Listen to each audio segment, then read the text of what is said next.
അസ്സലാമു അലൈക്കും വറഹ്മത്തുള്ളാഹി വബറകാതുഹു. പ്രിയപ്പെട്ട സുഹൃത്തുക്കളെ, ഹജ്ജ് കമ്മിറ്റി ചെയർമാൻ ഹുസൈൻ സഖാഫി ചുള്ളിക്കോടാണ് സംസാരിക്കുന്നത്. അൽഹംദുലില്ലാഹ് അൽഹംദുലില്ലാഹ് നമുക്ക് വളരെ വലിയ ഒരു സന്തോഷ വാർത്തയുമായിട്ടാണ് ഞാൻ ഇപ്പോൾ ഈ ഓഡിയോയിൽ വന്നത്. നമുക്കറിയാം, കഴിഞ്ഞ വർഷം നമ്മുടെ കേരള സംസ്ഥാന ഹജ്ജ് കമ്മിറ്റി മുഖേന ഹജ്ജിന് അപേക്ഷിച്ച് വെയിറ്റിംഗ് ലിസ്റ്റിലായി അവസാനം സീറ്റ് കിട്ടാത്ത 2116 പേര് ഉണ്ട്. വെയിറ്റിംഗ് ലിസ്റ്റിൽ കഴിഞ്ഞ തവണ ആവുകയും അവസാനം അവർക്ക് സീറ്റ് ലഭിക്കാതിരിക്കുകയും ചെയ്തതാണ്.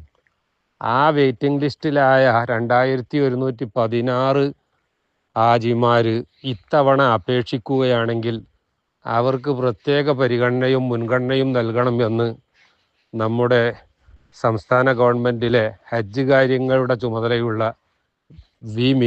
അബ്ദുറഹ്മാൻ മിനിസ്റ്റർ അവർകൾ പ്രത്യേകം തന്നെ അപേക്ഷിച്ചിരുന്നു. അൽഹംദുലില്ലാഹ് അത് സാധ്യമായിരിക്കുന്നു എന്ന വിവരം എല്ലാവരെയും അറിയിക്കുകയാണ്.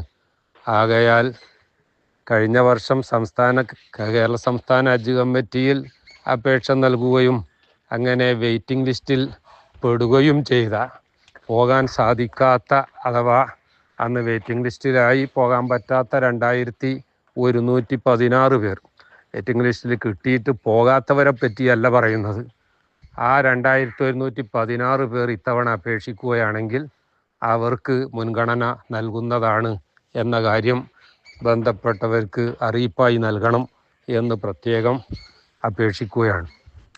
രണ്ടാമതൊരു കാര്യം, നമ്മുടെ ഹജ്ജ് അപേക്ഷകൾ സമർപ്പിക്കുന്നതുമായി ബന്ധപ്പെട്ട് ടെക്നിക്കലായി പല ഇഷ്യൂസും ഉണ്ടായിരുന്നു. അവ പരിഹരിക്കണം എന്നും ബഹുമാനപ്പെട്ട മിനിസ്റ്റർ അവർകളും നമ്മുടെ കേരള സംസ്ഥാന ഹജ്ജ് കമ്മിറ്റിയും ആവശ്യപ്പെട്ടിരുന്നു.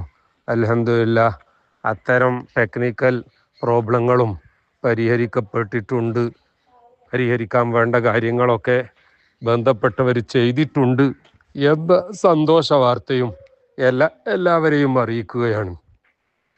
2026 ഹജ്ജ് അല്ലാഹു തആല വളരെ സന്തോഷത്തിലും സുഖമായി പൂർത്തിയാക്കാൻ തിരഞ്ഞെടുക്കപ്പെടുന്ന എല്ലാവർക്കും തൗഫീഖ് നൽകുമാറാവട്ടെ എന്ന് പ്രത്യേകം ദുആ ചെയ്യുകയാണ്. അസ്സലാമു അലൈക്കും വറഹ്മത്തുള്ളാഹി വബറകാതുഹു.